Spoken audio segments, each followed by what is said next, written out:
Wakati nga Speaker Anita Annette Among akyagenda maaso n'okubanga akunyizibwa n'okubeera nga anyigibwa ebitoliroliro, omuntu abadde akyagenda maaso n'okubanga abuuzibwa wagyali ye bbaawe amanyiddwa nga Honorable Hashim Moses Magogo. Wabula twabadde tuli wano olunaku lw'eggulo ng'akatambi kano kafulumizibwa omukutu ogwa The Daily Monitor nga kabadde kalaga nga Moses Magogo ba wa Anita Annette Among alina abasajja abawanvu n'abampi aba security era abanoonyereza, wabula babadde bali ku maka agamu ku maka ga Anita Annette Among ng'omukulu ba wa Among agenda maaso n'okubanga abeetoolooza n'okubanga abalambuza amaka gano nga bwe bagenda maaso n'okubaako ne bye banoonyereza. Kati oluvannyuma lw'okuba nti kyakakasiddwa nti Moses Magogo ba wa Anita Annette Among mu ggwanga mwali, olunaku olwaleko nsooke nkuze katambi kano ate tuweeyongereyo mu maaso gye tulaga ebintu byakwongera okuba nga si byangu. Awo olaba katambi ka nnaku ntono nnyo emabega, Speaker ng'alina ebbaawe Honorable Magogo baali bazze ku Parliament kulayira, wabula kyalaga nga security yaabwe yali ekendeeredde ddala, oba abasirikale ababakuuma baali bwe weetegereza nga tolina bw'olabawo, abaali balabira mu giraasi ne bagamba nti wandibanga ekyali kijja tekyali kyakubeera kyangu. Kati oluvannyuma lw'okuba nti amaka g'olaba ku screen aga Honorable Among gamaze okufaakuzibwa ne ganoonyezebwa era bo abakuumaddembe ne bagaamuka nga bamaze okuba nga banoonya bye basuubira, bwe bamaliriza oluvannyuma ne boolekera ku maka gano kwokomya amaaso. Amaka gano aga Speaker agasangibwa ekigo nga ne gye buli eno bakyeyongera okuba nga bongera okukola okunoonyereza n'okufaakuza nga n'agamu ku mamotoka gamaze okubeera nga geetikkibwa ne gatwalibwa okuggyibwa mu maka gano. Ojja kujjukira naze wano we nakuwadde story ne kugamba nti n'emmotoka ekika kya Rolls Royce nakugamba lunaku lwa ggulu nti nayo yabadde esangiddwamu. Ebyo byonna nga tubitadde ebbali, mbadde nkuteekateeka buteesiteesi mukwano gwange okusobola okwolekeza obwanga mbuze ewabba wa Honorable Among omukulu Honorable Hashim Alhaj Moses Magogo oyo gwolaba ku screen.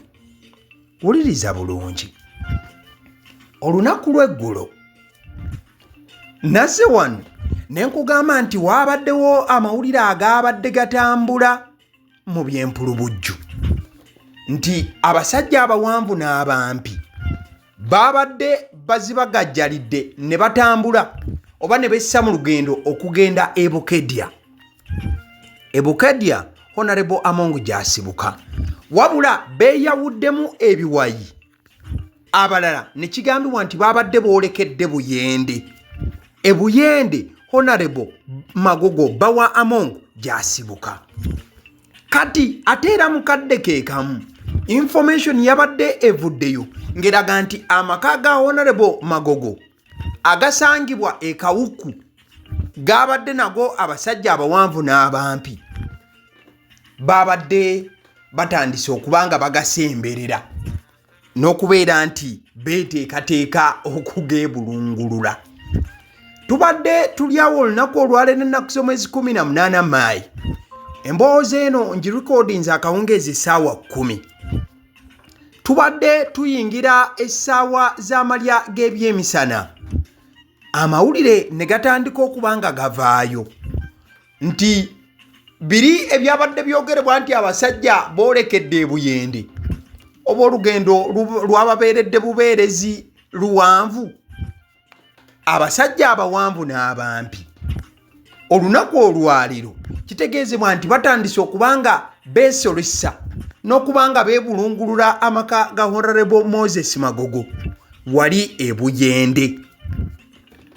Okategedde bulungi, bwe bageebulungulula gw'olowooza nti baba bageebulungudde kubanga bakola ki? Akatonotono omundi ayinza okwebuuza nti Honorable Moses Magogo yaani?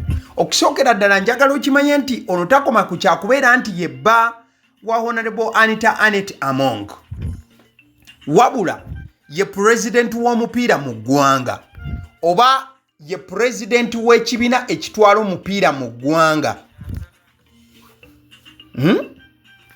ye president w'ekibiina ekitwala omupiira mu ggwanga ekya FUFA okuva mu mwaka gwa 2013 ate nga ye MP wa Budyope East mu district y'e Buyende gye bagenze maaso n'okubanga basalirako amakage. Nkugambye yalabiddwa mu butambi ng'ali mu kutambula n'abasajja abakuuma ddembe nga bagenda maaso n'okubanga beetooloola amaka ga speaker Anita Among era nga bw'abayambako okubanga abasongera wano na wali. Bw'obanga oyagala okwongera okumanya kubba wa Honorable Anita Among amannya amajjuvu yazaalibwanga Moses Hashim Magogo ennaku z'omwezi zaali mu 8 Novemba omwaka gwa 1976 mu district y'e Buyende era ebiseera ebyo yali ekyayitibwa oba yali kitundutundu ku Kamuli mu Eastern Uganda. Yasomera ku Kagulu Primary n'agenda Jinja College tuto n'agenda Namiryango College then oluvannyuma n'afuna degree mu electrical engineering okuva mu ssettendekero ekkulu eya Uganda eya Makerere University. Nga tannaba kubanga afuuka omu ku bakulembeze b'omupiira mu ggwanga yakolerako mu kkolero lya sukaali erimanyiddwa ng'erya Kinyala n'akolerako mu PWC ate era mukadde ke kamu mukwano gwange banaye mbeera nyongera okubanga nkuwa information.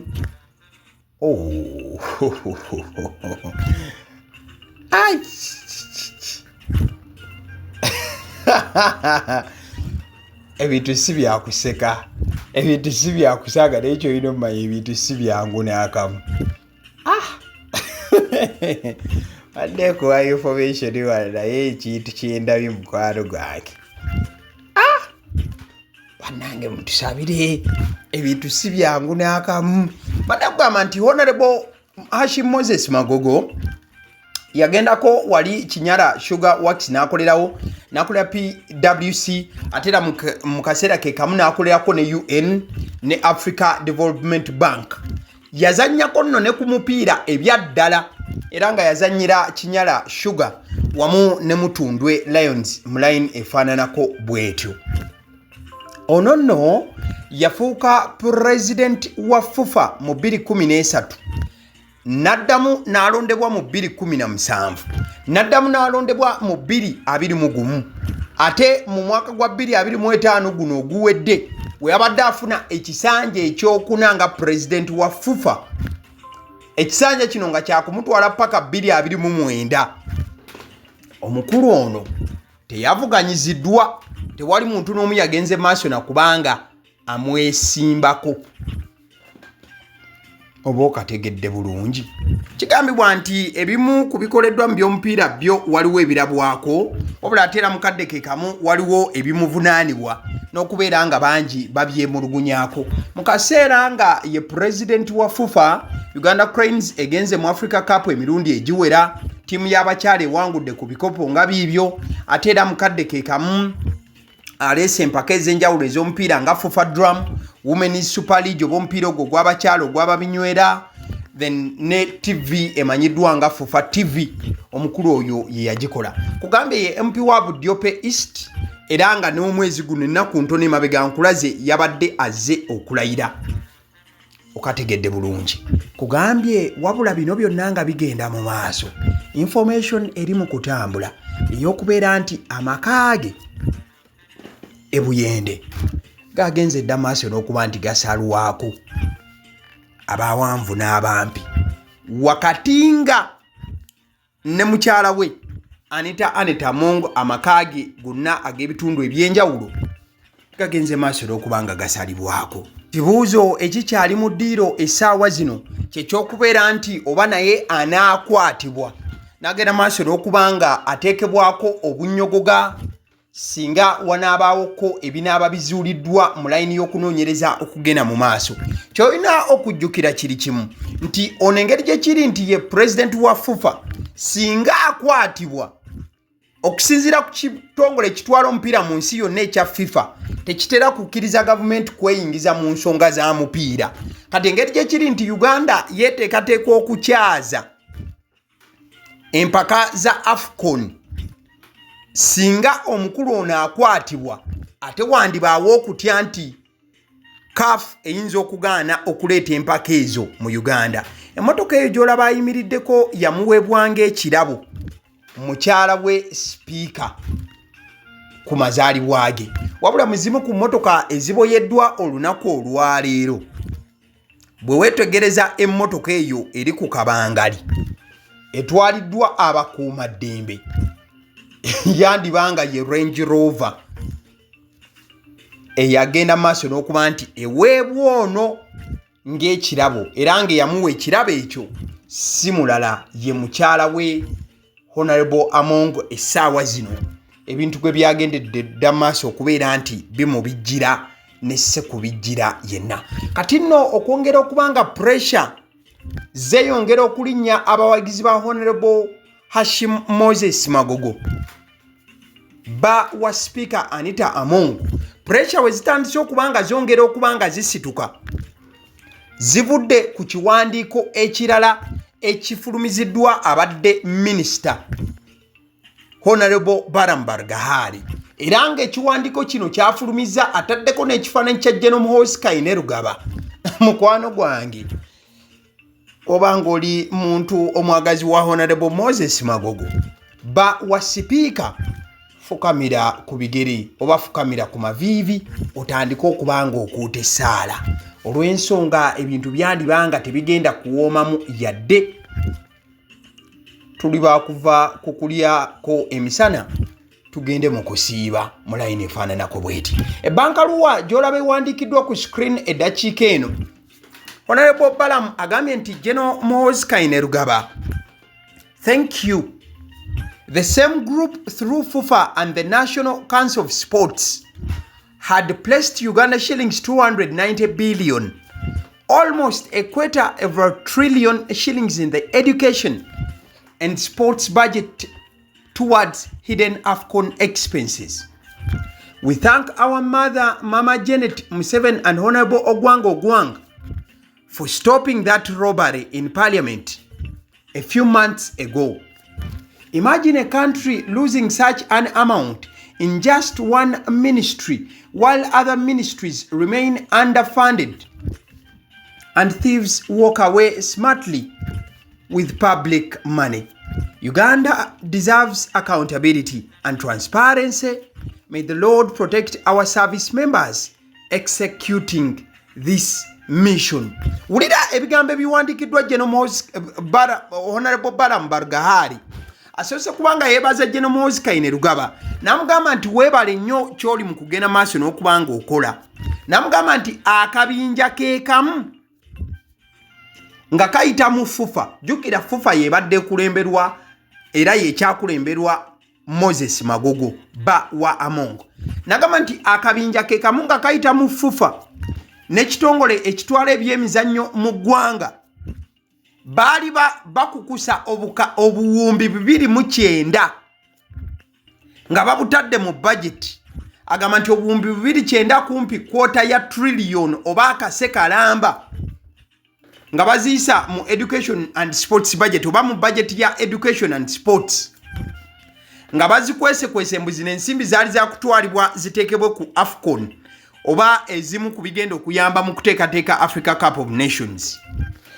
Honorable Balaam n'agamba nti beebaza Mama Janet Kataha Museveni wamu ne Honorable Ogwang Ogwang olw'okubeera nti baavaayo ne bayimiriza obubbi mu Parliament obwali bugenda okubanga bubeerawo oba obunyaguluzi nti emyezi mitono nnyo emabega. Kati Balaam n'awandika n'agamba nti kale kubyamu akafaananyi ng'eggwanga lifiirwa ensimbi bwe zityo just mu ministry emu bweti ng'ate ministry endala tezifuna ssente zimala olw'okuba agabbi gatambula ne gagenda n'ensimbi ez'omuwi w'omusolo. Balaam ku bbankaluwa ye wansi n'agamba nti Uganda egwanira embalirira wamu n'obwerufu era n'agamba nti Katonda akuuma abo bonna abali mu kukola okulaba nga mission eri mu kugenda mu maaso egguka bulungi. Mulokole okategedde? Mulokole ensonga awo ogifunye bulungi? Tonnagifuna nkwongere nkunnyonnyole. Kati wakati nga waliwo abakaaba, ebiseera ebisinga kiba kizibu nnyo okusanga abakaaba bokka. Watera okubaawo n'abali mu maziga. Omukulu Gabriel Bule akolera omukutu ogwa The Daily Monitor avuddeyo olunaku olwaleero n'asagambiza bw'awulidde agamu ku mawulire gano nga gagenda mu maaso. N'agamba nti been here and remembered how AAA ordered for the dismissal of sports journalist Fiona Pinky from UBC because she kept exposing FIFA president. Gabriel Bule n'agamba nti abadde wano n'ajjukiramu engeri Speaker Among gye yavaayo n'atowa order n'asaba bagobe munnamawulire Fiona Pinky okuva ku UBC. Olw'ensonga nti munnamawulire ono Fiona Pinky yalinga buli kaseera afulumya amawulire agalabisa president w'ekibiina ekitwala omupiira mu ggwanga ekya FIFA ate ng'ono ye bba wa sipiika. Tuli fenna kasubire nti we tuba tutambulira wamu kanemu kanabbiri. Saagala ogende maaso era kubanga obula okategedde bulungi. So ensonga za bba wa sipiika bwe zityo bwe zikyayimiridde. Wabula nga tumaliriza eddakiika eno mukwano gwange, omukulu gw'olaba ku screen ye Honorable Mr. Adolf Mwesige. Bangi batandise okubanga bamutunuulira olw'ensonga nti Parliament bwe bangezeemu akavuvuŋŋano naddala essaawa zino nga waliwo abantu bwe batandise okubanga basongamu ennwe nti bakozesa bubi ensimbi z'omuwi w'omusolo omuli n'okuzezza n'okuziteeka ku bintu ebitagwanidde ng'ate ebigwanidde weebiri. Omukulu ono baba bakumutunuuliza eriiso ejjogi n'okuba nti bamubuuza ebibuuzo bingi. Olw'ensonga emu bw'eti, ono yabadde akola nga clerk to Parliament oba clerk wa Parliament. Egimu ku mirimu gye gy'alina okukola yabeera nga accounting officer, era omulimu gwe gubeera okubeera nga awa amagezi n'okuba nga akuma abakulembeze ab'ebyobufuzi mu Parliament, n'okuba nga bagamba bannange temukola bwe muti, ekyo kiba kya buli bwanguzi, ekyo kimenya mateeka, awo temukola bwe mutyo. Ekitegeeza nti wakati nga ebikwekweto bigenda mu maaso mu bantu ab'okuyitibwa, naye abeera yandifuna essimu okuva mu banoonyereza bagende maaso n'okuba nga bamubuuza kyajja kitya ekintu kino okubanga kituukawo bw'abanga sipiika yakola bw'ati, kyajja kitya okubanga kino kyatambula bwe kiti, era kyatambula kitya kino kyajja kitya. Kugambye ate eri we tuba nga tumaliriza ku saidi ya Honorable Hashim Magogo bawa Speaker Anita Anet Among, y'ensonga zikyali wakatikati. Olw'ensonga singa bamugoba ne bamujja ku bufuzi oba obukulembeze bwa FIFA essaawa zino nga bakoze okunoonyeza ne babaako bibasanga ebitali bituufu oba ebitali biyonjo, kiba kitegeeza nti gavumenti awo ebeera yenyigidde butereevu mu kubaako byekyusakyusa mu mupiira gw'eggwanga n'emirimu gy'ekitongole ekitwala omupiira mu ggwanga ekya FIFA, ate nga governing body mu nsi yonna eya FIFA ekyo tekikkiriza. Kati CAF etegeka omupiira ku Africa ekyo esobola okukikozesa ng'akawaayiro okumma Uganda omukisa ogutegeka empaka za Africa Cup of Nations, ng'ate we butuukidde wano Uganda yakayiwamu omusimbi mungi nnyo nnyo nnyo mu nteekateeka zino. Ekibuuzo, bba wa Speaker Among ye yandivaayo a Freeman oba naye akuuma ngamba akakanyogoga kakugenda maaso n'okuba nti kamukwata. Kale nzikiriza nkutegeeze ku bannaffe aba Honey Bites bagamba nti bo omulimu gwe bakola gwa kukolera byakulya eby'abaana abadda ku masomero. Bwe tugamba abaana abadda ku masomero saabo bokka abadda ku masomero wabula n'ababeera ewaka balina package ey'ebyokulya eby'abaana mu line efaananako bwetyo. Gwe bakubire bukubizo bagambe njagala package y'ebyokulya by'abaana abali ku masomero oba abaana abalya ebyokulya. Balina ebyokulya yogera ku daddies, yogera ku binyeebwa, amawogola, yogera ku bagiya, yogera ku cupcakes, yogera ku donuts. Osobola okubafuna ku 0709 787508 ate era mukadde ke kamu bw'oba oyagala ku pizza size yonna era namba y'emu. Ate era mukadde ke kamu bakola ne cake eza buli mukolo babayita aba Honey Bites. Njagala n'okutegeeza ku bannaffe aba Alson Painters UG bano basiizi ba langi era nga balina obukugu mu kusiiga langi era bamanyi ne langi ki egenda ku kizimbe kyo era mu ruumu ki. Tebasobola kuddira langi yandigenze mu kisenge ate ne bagisiiga mu ddiiro ey'omu dining ne bagisiiga mu kinaabiro. Nedda, Alson Painters UG omulimu gw'okusiiga langi bagukugukira ddala. Basiiga ebizimbe okuviira ddala ku ruumu emu paka ku makalina n'amakalina. Gwe bakubire bukubizo bagambe nti Alson Painters UG namaliriza okuzimba ekizimbe kyange. In fact ne bw'oba olina ekizimbe nga kikadde nga olaba langi yaakyo efaanana si bulungi, Alson Painters UG bazze kugonjoola ensonga eno. Bakubire ku 0705 1936 be bannaffe aba Alson Painters UG. Aba Sedi Omusunsuzi erinnya eryange yenze aba Sedi Omusunsuzi. Yenze atuula emabega w'omuzindaalo buli lunaku era ly'eddoboozi ly'owuliriza ku mukutu guno aba Sedi Omusunsuzi ly'eddoboozi eryo era ng'omukutu kw'oli gwe guno ogwagaliwo. Nagamba nti information yonna gy'olaba ku channel eno tetugattamu kintu kyonna ate tewali kye tutoolamu. Information nga bw'eba eyingiddewo ffe bwe tugikwata ne tugikuwa. Kati gwe omulabi n'osalawo ki eky'okukozesa information eyo. Kati ky'ogenda okukola mukwano gwange bw'oba omaliriza okulaba vidiyo eno, likinga, commentinga ki ky'olowooza, mukadde ke kamu subscribinga bw'oba nga omukutu guno oli mupya.